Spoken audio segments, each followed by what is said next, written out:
તો દ્વારકામાં 24 કલાકમાં 18.5 ઇંચ વરસાદ થયો છે।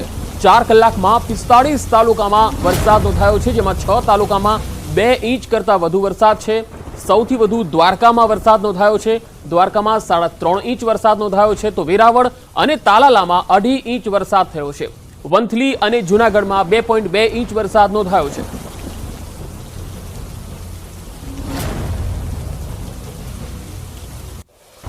તો 4 કલાકમાં કુલ 45 તાલુકામાં વરસાદ છે। 6 તાલુકામાં 2 ઇંચ કરતાં વધુ વરસાદ નોંધાયો છે। સૌથી વધુ દ્વારકામાં 24 કલાક દરમિયાન 18.5 ઇંચ વરસાદ છે, જ્યારે શરૂઆતના આજના 4 કલાક દરમિયાન 3.5 ઇંચ જેટલો વરસાદ ખાબકી ચૂક્યો છે। દ્વારકામાં સૌથી વધુ અને પોરબંદરમાં પણ સૌથી વધુ વરસાદ ખાબક્યો છે, જેના પગલે ઠેર ઠેર પાણી ભરાઈ ગયા છે। અનેક વિસ્તારો, નીચાણવાળા વિસ્તારો પાણીમાં ગરકાવ થયા છે। વાત હવે ગીર સોમનાથની। ગીર સોમનાથના ઉના અને ગીર ગઢડામાં મેઘરાજાની એન્ટ્રી થઈ છે। અહીં અડધો કલાકથી ઉના, ગીર ગઢડા શહેર અને ગ્રામ્યમાં ધોધમાર વરસાદ પડ્યો। ધોધમાર વરસાદથી વાતાવરણમાં ઠંડક ફેલાઈ ગઈ છે। ગીર સોમનાથ જિલ્લામાં પણ સવારથી જ વરસાદી માહોલ છવાયેલો છે। ગ્રામીણ અને શહેરી બંને વિસ્તારોમાં ધોધમાર વરસાદ પડી રહ્યો છે। તો પોરબંદર જિલ્લાની વાત કરીએ તો પોરબંદર જિલ્લામાં રાત્રિના વિરામ બાદ ફરી ધીમી ધારે વરસાદ શરૂ થયો। ફરી વરસાદ શરૂ થતા લોકોમાં ડરનો માહોલ છે।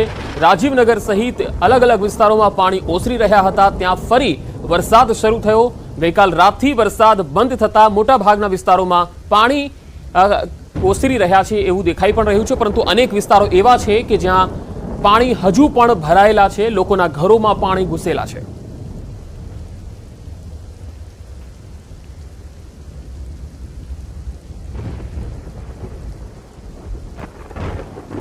તો કેન્દ્રીય મંત્રી મનસુખ માંડવિયા પોરબંદરની મુલાકાત લેશે। એક મહત્વપૂર્ણ અહેવાલ આવી રહ્યા છે। ભારે વરસાદને પગલે સ્થિતિની સમીક્ષા કરશે કેન્દ્રીય મંત્રી મનસુખ માંડવિયા।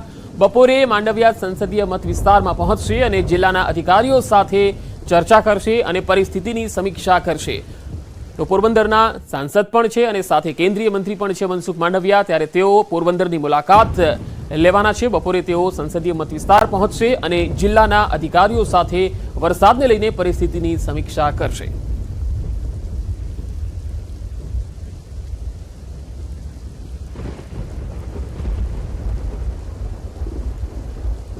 પોરબંદરમાં વરસાદે વિરામ લીધા બાદ પણ વરસાદી પાણી હજુ યથાવત છે। આ તસવીરો જુઓ, જનકપુરી વિસ્તારથી આ તસવીરો આવી રહી છે। પોરબંદરના જનકપુરી વિસ્તારમાં લોકોના ઘરમાં હજુ પણ પાણી યથાવત છે। શેરી અને ગલીઓમાં વરસાદી પાણી ઘૂસી ગયા છે અને લોકોનું જનજીવન અહીંયા મુશ્કેલ બની ગયું છે। લોકોને વરસાદી પાણીમાંથી પોતાના વાહનો પસાર કરવાની ફરજ પડી રહી છે। તસવીરોમાં જોઈ શકાય છે કે રહેણાંક વિસ્તારોમાં કેડસમાં પાણી ભરાયેલા છે, તો કેટલાક વિસ્તારોમાં ઘૂંટણસમાં પાણી ભરાયેલા છે, જેના પગલે વાહન વ્યવહાર અને ત્યાંથી અવરજવર છે એ બિલકુલ બાધિત થઈ રહી છે। લોકોને અવરજવરમાં ખૂબ જ મુશ્કેલી પડી રહી છે।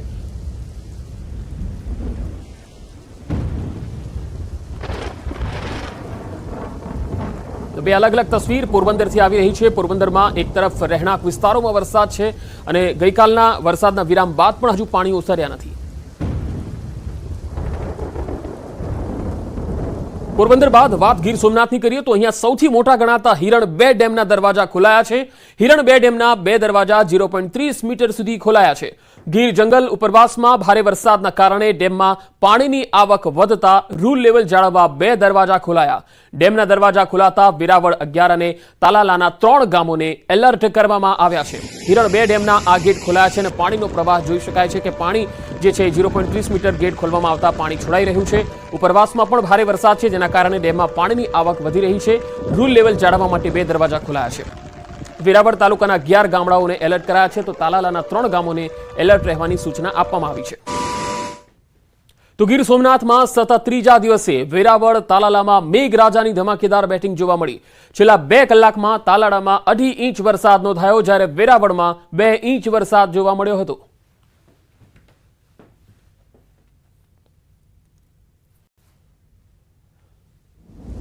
તો ગીર સોમનાથના ઉના ઉપરાંત દીવમાં પણ વરસાદી માહોલ જામ્યો છે। વહેલી સવારથી વરસાદે જમાવટ કરતા દીવના રસ્તા ઉપર પાણી વહેતા થઈ ગયા। દીવના જાપા વિસ્તાર અને નીચાણવાળા વિસ્તારોમાં વરસાદી પાણી ભરાઈ ગયા। વરસાદી માહોલ વચ્ચે દીવનું વાતાવરણ પણ આહલાદક બની ગયું હતું। તો સંઘ પ્રદેશ દીવમાં ધોધમાર વરસાદ, વધુ માહિતી સાથે સંવાદદાતા દિનેશ સોલંકી જોડાયા છે. દિનેશ, સંઘ પ્રદેશ દીવ અને ગીર સોમનાથમાં હાલ વરસાદને લઈને શું પરિસ્થિતિ છે?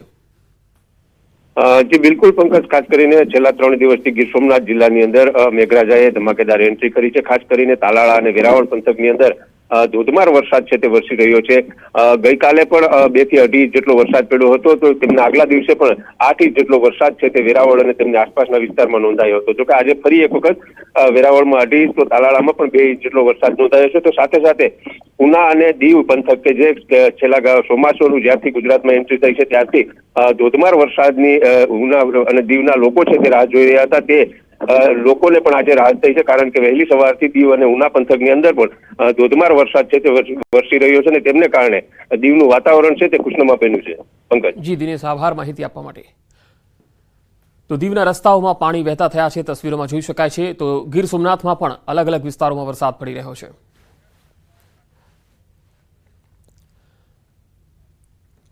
હવે દ્વારકા આપણે લઈ જઈએ અને ત્યાંની તસવીરો પણ આવી રહી છે, તે આપણે બતાવીએ. દ્વારકામાં વરસાદી માહોલ વચ્ચે અનેક વિસ્તારોમાં પાણી ભરાઈ ગયેલા છે. આ તસવીરો જુઓ. અહીંયા પાણી ભરાઈ જવાના કારણે બસ અને વાહનોને નીકળવું મુશ્કેલ થઈ ગયું છે. દ્વારકામાં ઇસ્કોન ગેટ પાસે વરસાદી પાણી ભરાઈ ગયા. આ પાણી ભરાવાના કારણે વાહન ચાલકો મુશ્કેલીમાં મુકાયા. ઇસ્કોન ગેટ પાસે વરસાદી પાણી ભરાયેલા હોવાથી અવરજવરમાં લોકોને ખૂબ જ મુશ્કેલી પડી રહી છે. અહીંયા કેડસમા અને કેટલાક વિસ્તારોમાં ઘૂંટણસમા પાણી ભરાયેલા છે.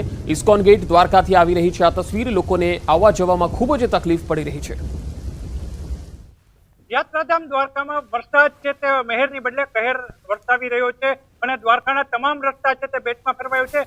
દ્વારકાનું મુખ્ય પ્રવેશ દ્વાર એટલે કે જે ઇસ્કોન ગેટ કહી શકાય, ઇસ્કોન ગેટે આપ જે દ્રશ્યો જોઈ રહ્યા છો, અહીં કમર અને છાતી સમા પાણી છે. બીજી તરફ રસ્તાઓ પર વાહન ચલાવવામાં પણ ખૂબ તકલીફ પડી રહી છે. લોકો છે તે ક્યાંક ને ક્યાંક હવે ટ્રેક્ટરના સહારે જઈ રહ્યા છે. બીજી બાજુ વાત કરવામાં આવે નાગેશ્વર તરફ આવતા જે રસ્તા છે ત્યાં પણ બેટ જેવી પરિસ્થિતિ છે. અત્યારે જે લોકો આવી રહ્યા છે તે લોકો પણ ખાસ તમે જોઈ રહ્યા છો, જે સાયકલ ચાલક છે તે સાયકલ ચાલક પણ કેવી રીતના અહીં પસાર થઈ રહ્યા છે. બીજી તરફ જે જામનગર થી દ્વારકા તરફ આવતા તમામ રસ્તાઓમાં જે વાહનો છે તે વાહનો પણ સંભાળી પડ્યા છે, કારણ કે અહીં જે રસ્તા ઉપર છે તે પાણી ભરાઈ ગયા છે અને પાણી ભરાવાના કારણે અત્યારે વાહન વ્યવહાર છે તે પણ ખોરવાયો છે.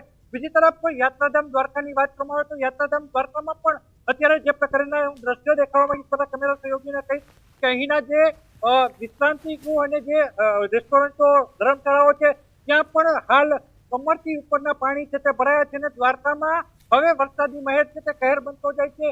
ગઈકાલથી શરૂ થયેલો વરસાદ 24 કલાક બાદ પણ અંધાધાર વરસી રહ્યો છે અને અનેક રસ્તાઓ છે જ્યાં પાણી જોવા મળી રહ્યું છે અને દ્વારકા છે હવે બેટ બની રહ્યું છે. કેમેરામેન દીપક જોશી સાથે કિંજલ કારસરિયા, ગુજરાતી, દ્વારકા. તો સૌરાષ્ટ્રમાં અમરેલી જિલ્લામાં પણ વરસાદના અહેવાલ છે. અમરેલીના રાજુલાના ગ્રામ્ય વિસ્તારોમાં સવારથી જ વાદળછાયું વાતાવરણ અને કેટલાક વિસ્તારોમાં ધીમી ધારે વરસાદ શરૂ થઈ ગયો છે.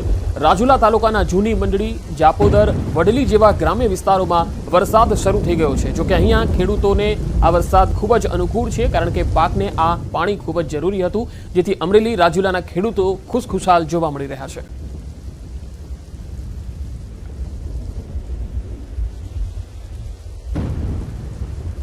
તો અમરેલી જિલ્લામાં વરસાદી માહોલ છવાયેલો છે અને આ વરસાદી માહોલ વચ્ચે નેશનલ હાઈવે અને સ્ટેટ હાઈવે ઉપર સિંહો આવી ચડ્યા. આ તસવીરો જુઓ. અહીંયા નેશનલ હાઈવે અને સ્ટેટ હાઈવે ઉપર સિંહ જોવા મળ્યા. ભાવનગર સોમનાથ નેશનલ હાઈવે ઉપર જાફરાબાદના કાગવદર ગામ નજીક આ સિંહબાળ અને સિંહણ રોડ ઉપર ફરતા નજરે પડ્યા. કાગવદર ગામમાં વહેલી સવારે વરસાદી માહોલ વચ્ચે 2 સિંહો શિકારની શોધમાં આવી ચડ્યા હોવાનું અનુમાન છે. વાહનોની અવરજવર વચ્ચે આ સિંહો હાઈવે ઉપર આવી ચડતા સિંહોની સુરક્ષાને લઈને મોટો ખતરો ઊભો થયો. વન વિભાગના પેટ્રોલિંગના અભાવે સિંહો ઉપર અકસ્માતનો મોટો ભય સર્જાયો છે.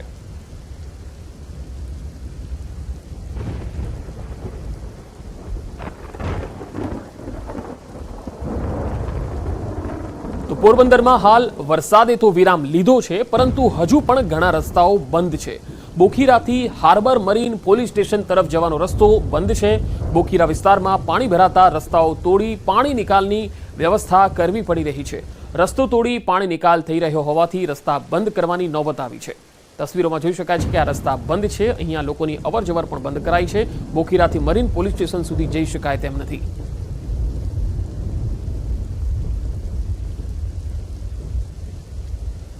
હવે જૂનાગઢથી જે તસવીર આવી રહી છે તે આપણે બતાવીએ। જૂનાગઢના માણાવદર નજીક આવેલા જાંબુડા ગામનો ડેમ જર્જરિત હાલતમાં છે એવો આક્ષેપ કરવામાં આવી રહ્યો છે ગ્રામજનો દ્વારા। હાલ ભારે વરસાદ થતા ડેમ ઓવરફ્લો થયો છે।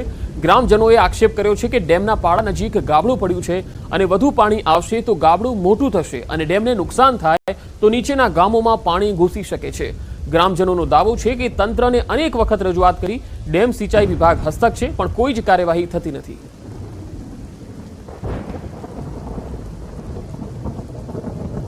છેલ્લા 2 વર્ષથી આવવાનો રજૂઆત કરી, બરોબર, આમાં એટલું બધું પાણીનો એટલો સંગ્રહ થાય છે કે આ ડેમ છે ને અત્યારે એટલી બધી જર્જરિત હાલતમાં છે, બરોબર। જો ડેમ તૂટશે તો ગામમાં મોટી નુકસાની થાય। તો દ્વારકા જિલ્લામાં આબ ફાટ્યા જેવી સ્થિતિ છે। કલ્યાણપુર પંથકમાં ખાબકેલા ધોધમાર વરસાદને કારણે ભોગાત ગામની નદી 2 કાંઠે વહેતી થઈ છે। અહીંયા નદી ભોગાત ગામની જે નદી છે તેની તસવીરો આવી રહી છે, જ્યાં નદીમાં ઘોડાપુર આવતા નદી 2 કાંઠે વહેતી દેખાય છે। નદીમાં ધસમસતા પાણીના ભયજનક પૂર આવ્યા। ગ્રામીણ વિસ્તારોમાં ખાબકેલા ધોધમાર વરસાદને કારણે નદીઓ ગાંડી તૂર બની છે।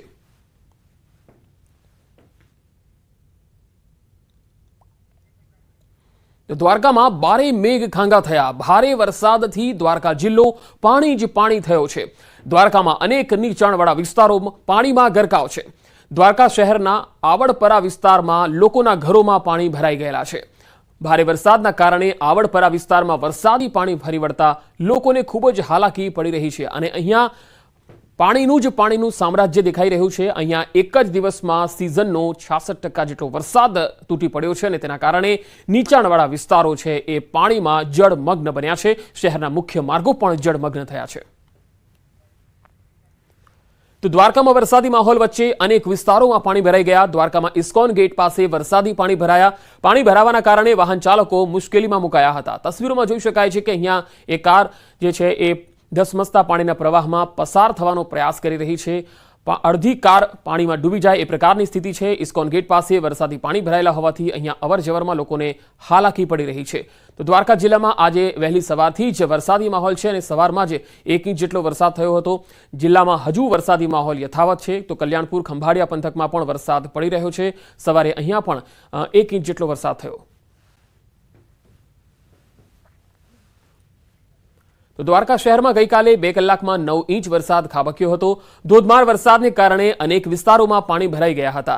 રેલવે સ્ટેશન વિસ્તારમાં, રહેણાંક વિસ્તારમાં પાણી ભરાઈ ગયા હતા। તો ઇસ્કોન ગેટ સહિતના મુખ્ય માર્ગો પર ધસમસતા પાણી જોવા મળ્યા। ભદ્રકાળી ચોક વિસ્તારમાં જે હોટલો આવેલી છે ત્યાં સુધી આ પાણી ઘૂસી ગયા અને હોટલના જે સંચાલકો છે તેમને પણ ખૂબ નુકસાન થયું। દ્વારકા નગરીમાં મુખ્ય માર્ગો પણ કેળસમા પાણીથી તરબતર જોવા મળ્યા।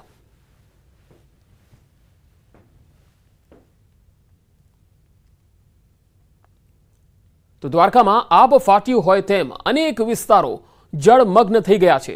દ્વારકાના ભદ્રકાળી ચોકમાં ગોઠણસમા પાણી ભરાઈ ગયા। હાલ મેઘરાજા મન મૂકીને દ્વારકામાં વરસી રહ્યા છે। યાત્રાધામ દ્વારકામાં આવેલ રેલવે સ્ટેશન રોડ પર કેળસમા પાણી ભરાઈ ગયા છે। રેલવે સ્ટેશન રોડ પર આવેલા તોતાદરી મઠ પાસે ઘરોમાં પાણી ઘૂસી ગયા છે।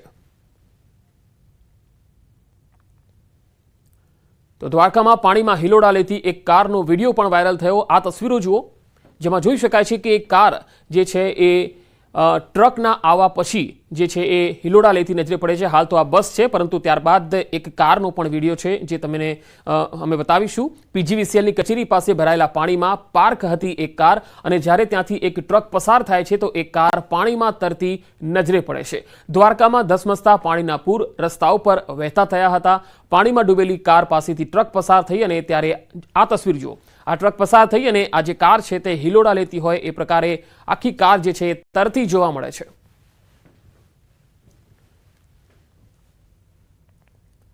તો દ્વારકાના ભાટિયા વિસ્તારથી તસવીર આવી રહી છે, જ્યાં ભારે વરસાદને પગલે એક વાહન અટવાયું હતું। ધસમસતા પાણીમાં કાર તણાતા એનડીઆરએફે રેસ્ક્યુ હાથ ધર્યું હતું। વાહન સવાર 2 વ્યક્તિ પાણીના વહેણમાં ફસાઈ ગયા હતા। માલધારી હોટલ પાસેના વિસ્તારમાં આ કાર ફસાઈ હતી। એનડીઆરએફની ટીમ, મામલતદાર અને ટીડીઓ ઘટના સ્થળે પહોંચ્યા હતા। એનડીઆરએફની ટીમે એક વ્યક્તિને સહી સલામત બચાવી લીધો। કારમાં રહેલા અન્ય વ્યક્તિને બહાર કાઢવાની કવાયત હાથ ધરાઈ હતી।